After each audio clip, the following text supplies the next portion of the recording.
República de Cuba, 15 de febrero de 2026. Hoy vamos a analizar a fondo un procedimiento que actualiza, y diría que de forma radical, el control sobre el presupuesto del Estado. Sí.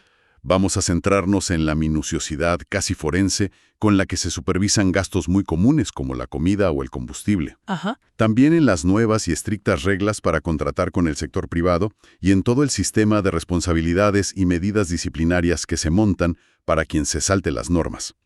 Estamos hablando de la Resolución 375 de 2025 del Ministerio de Finanzas y Precios. Y has usado una palabra clave: radical. Sí. Porque aunque el objetivo oficial sea modernizar el control, lo que hace en realidad es endurecerlo. Y a un nivel de detalle, bueno, sin precedentes. Deroga una norma que era de 2019 y deja muy claro que las reglas del juego han cambiado. Vale, pues vamos a meternos en faena.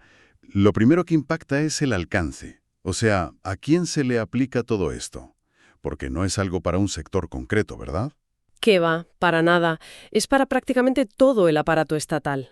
Todo. Órganos de la Administración Central, entidades nacionales, el sistema empresarial público y hasta las direcciones provinciales y municipales de finanzas. O sea que es una primera gran señal. Exacto. No es una medida para atajar un problema en un área, es una declaración de intenciones para todo el sistema. La idea es que no quede ni un solo rincón sin supervisar. Y establecen un concepto, ¿eh? Lo llaman verificación presupuestaria. Suena a la típica auditoría, pero parece que aquí van un paso más allá. Mucho más allá. La definen como un proceso de control integral. El objetivo, según dicen, es dar una seguridad razonable de que el dinero se usa para lo que debe. Claro. Pero en la práctica, lo que crea es un manual de instrucciones increíblemente detallado para los auditores internos del Estado, los verificadores. Es casi un guión que tienen que seguir al pie de la letra. Y ese guión, que se detalla en el artículo 10, es una auténtica locura. La lista de tareas previas para estos verificadores parece interminable. Sí, sí. Tienen que estudiar la ejecución del presupuesto del año anterior, empaparse de toda la normativa, analizar el manual de la propia entidad, revisar la última auditoría, comprobar contratos al azar. Y dentro de toda esa lista hay una frase que es la piedra angular de toda la resolución. A ver. Dice que el verificador debe proceder al seguimiento del recurso desde su adquisición hasta el destino final. Ahí está. Esta es la filosofía que lo impregna todo. La trazabilidad total. Ya no vale con ver una factura. Hay que seguir el rastro físico del producto o del dinero hasta el último eslabón. Un momento. ¿Seguir el recurso hasta el destino final? Estamos hablando de un nivel de supervisión casi detectivesco. ¿Esto es factible a gran escala? ¿O es más una declaración de intenciones para meter miedo? Pues yo creo que es una mezcla de las dos cosas. La viabilidad de aplicarlo al 100% es, muy cuestionable, pero el mensaje es potentísimo. Ya. Revela una desconfianza profunda, no ya en el ciudadano, sino en los propios gestores y funcionarios del sistema. Es como si dijeran: no nos fiamos de los informes, queremos seguir cada euro, cada litro de gasolina con nuestros propios ojos. Vale, esa es la teoría general, el marco, pero la chicha está en cómo se aplica esto en el día a día. Y cuando miras los gastos concretos como la comida, el nivel de detalle es alucinante. Es que roza lo surrealista. El artículo 12 se centra en el gasto de alimentos y pone el ejemplo de un hospital. El verificador no solo tiene que comprobar que el número de raciones que se entregan a las pantristas. Que son las encargadas de la despensa de cada planta, ¿no? Exacto. Pues no solo que coincida con la lista de dietas por paciente. Espera que no se para ahí. No, que va. Eso es solo el principio. Después tiene que ir a las historias clínicas de los pacientes, elegidas al azar, para ver qué dieta específica les prescribió el médico el día anterior. No me digas. Y el remate es que debe hacer encuestas a esos mismos pacientes para preguntarles si la comida que les sirvieron era efectivamente la que tenían prescrita. Madre mía. O sea, que un auditor del Ministerio de Finanzas va a ir cama por cama en un hospital preguntando a los pacientes qué cenaron ayer. Eso dice el procedimiento. El nivel de microgestión es casi una parodia de la burocracia. Lo parece, pero es muy revelador. No se trata solo de evitar el robo de comida, que también. Esto refleja una preocupación extrema por la legitimidad del sistema. Claro. Si el Estado provee un servicio, quiere asegurarse de que hasta el último detalle se cumple. Y claro, en un contexto de escasez, cada gramo de arroz cuenta. Desde luego. Incluso se especifica que hay que verificar que se usan los porcionadores correctos para los gramajes y se debe investigar qué se hace con la comida que sobra. O sea, cero margen para el desperdicio. Y supongo que este patrón se repite. El ejemplo de la merienda escolar que mencionan es igual de exhaustivo. Idéntico. El artículo 12.2 incluye una tabla.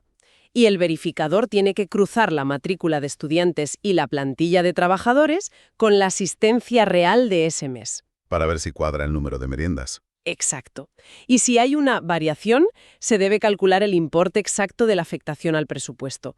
Es contabilidad de precisión aplicada a bocadillos. Si son así de meticulosos con la comida, me imagino que con los medicamentos y el combustible, que son recursos todavía más críticos y, bueno, más valiosos en el mercado negro, el control se dispara. Se dispara, sí. En el artículo 16 sobre los medicamentos, el proceso es muy parecido al de la comida. Hay que comprobar el inventario, seguir los pedidos de las salas, revisar las historias clínicas. Verificar los vales a la farmacia, contar las existencias en la propia sala. Y de nuevo, preguntarle directamente al paciente qué tratamiento le han puesto ese día. Es el mismo patrón, cruzar el dato administrativo con la realidad física y con el testimonio del receptor final. ¿Y con el combustible? ¿Cómo lo hacen? Con el combustible, que es otro punto crítico, el artículo 18 es igual de estricto. Se exige comprobar que el gasto se corresponde con la hoja de ruta de cada vehículo. Se deben cuantificar los excesos de consumo. Y, aquí viene un detalle técnico, verificar que los vehículos tengan actualizada la prueba del litro. La prueba del litro. ¿Eso qué es? Pues es básicamente una calibración que se le hace al vehículo para medir su consumo real en unas condiciones controladas. Ah, vale. Así se establece un estándar para ese coche o camión. Si en la hoja de ruta pone que ha hecho 100 kilómetros y su prueba del litro dice que consume 8 litros a los 100, pues cualquier gasto por encima de 8 litros está bajo sospecha y hay que justificarlo. O sea que no solo miran los papeles del ministerio de turno, sino que cruzan datos con el Ministerio del Interior. Intentan crear una red sin fisuras. Exacto. La idea es que el registro de vehículos de la entidad que auditan tiene que coincidir con el registro de activos fijos de su contabilidad. Vale. Y a su vez, ambos tienen que coincidir con la base de datos de vehículos del Ministerio del Interior. Si un coche existe para un departamento pero no para interior, o al revés, salta una alarma. Es un triple chequeo. Vale. Hemos visto el control sobre los recursos materiales. Pero otro gran agujero en cualquier presupuesto suele ser el gasto de personal. ¿Cómo abordan eso? Ahí el control se centra en cruzar documentos. Por un lado, la plantilla aprobada, un modelo oficial, el P2, que dice cuántos puestos puede tener una entidad. Ya. Por otro, la plantilla cubierta, el modelo P4, que dice qué puestos están realmente ocupados. Y finalmente, las nóminas. Todo tiene que cuadrar como un puzzle. Esto suena a un intento de cazar a los famosos trabajadores fantasma, ¿no? Gente que está en nómina pero en realidad no trabaja ahí. Claramente. El objetivo es evitar pagos indebidos, plazas no autorizadas, se revisan los contratos uno por uno, los expedientes laborales y hasta los autorizos de cobro. ¿Qué es eso? Cuando un trabajador delega en otra persona para que recoja su salario en efectivo, quieren verificar que quien cobra es quien debe cobrar y por el trabajo que de verdad hace.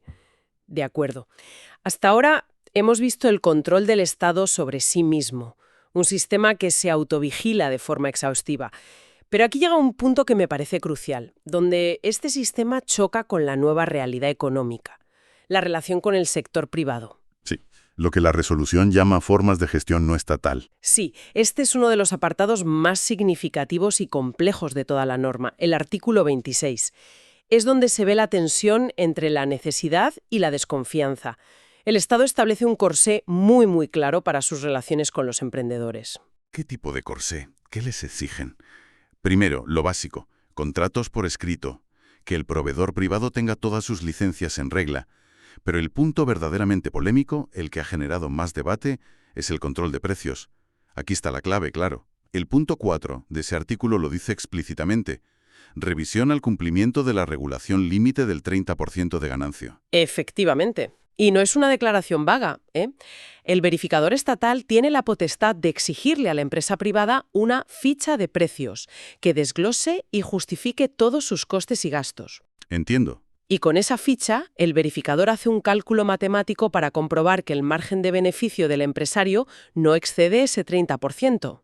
Si lo supera, se considera adverso y se debe cuantificar el daño al presupuesto. Un momento. Para ahí.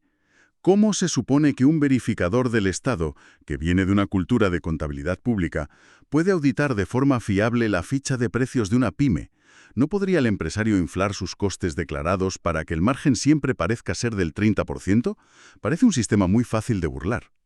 Esa es exactamente la cuestión, y es la crítica fundamental que se le hace. Abre la puerta a una burocracia enorme, y su eficacia real es muy dudosa. Claro, demuestra una contradicción profunda. Por un lado, el Estado necesita desesperadamente los productos del sector privado para funcionar, pero por otro, no confía en él, le teme, y quiere controlar férreamente los precios que paga. Es un intento de domesticar al mercado desde un manual de auditoría, una cosa muy particular. Totalmente. Es un mecanismo de control de mercado metido a la fuerza en una auditoría contable. Y refleja esa tensión ideológica que vive el país. Quieren los beneficios del mercado, pero sin sus reglas. Y este control tan detallado no se queda solo a nivel nacional, entiendo que se extiende hacia abajo, a provincias y municipios. Sí, la resolución establece un sistema de control en cascada. El Ministerio de Finanzas verifica a las provincias y las direcciones provinciales de finanzas verifican a sus municipios. Se replica la misma lógica. La misma. Se comprueba la recaudación de ingresos, cómo se gestiona el déficit o el superávit de cada territorio. Y si después de toda esta maraña de verificaciones, encuestas a pacientes y revisiones de fichas de precios, se encuentra una irregularidad, ¿qué pasa? ¿Cuál es el diente de esta resolución? El capítulo final, el 8º, es muy claro. Enumera una larga lista de violaciones, desde errores en el presupuesto hasta desvío de recursos, gastos no autorizados o precisamente incumplir las normas de pago al sector privado. Y las medidas no son una simple multa. ¿Qué pueden hacer? Pues el documento faculta a los organismos superiores a modificar e incluso retirar el presupuesto asignado a una entidad si se detectan irregularidades graves. Ah, eso es serio. Y lo más importante, esa entidad no podrá solicitar más fondos para ese fin hasta que demuestre, con una nueva verificación, que ha corregido todos los problemas. Es la capacidad de paralizar financieramente a un organismo. Es un mecanismo muy robusto y coercitivo, al menos sobre el papel. Entonces, si damos un paso atrás y miramos el cuadro completo, el panorama que emerge es el de un andamiaje de control burocrático exhaustivo, casi obsesivo. Sí. Un sistema que intenta no dejar absolutamente nada al azar. Es una ventana perfecta a la lógica de una administración centralizada que gestiona recursos extremadamente limitados y que además siente que está perdiendo el control en un entorno económico cada vez más complejo con nuevos actores. Claro. La resolución es una respuesta a esa ansiedad, un intento de reafirmar el control a través de la microgestión. La pregunta que me queda flotando en el aire es sobre el equilibrio, o la falta de él, entre este nivel de control y la agilidad que se necesita para que las cosas funcionen en el día a día. Y esa es la pregunta del millón.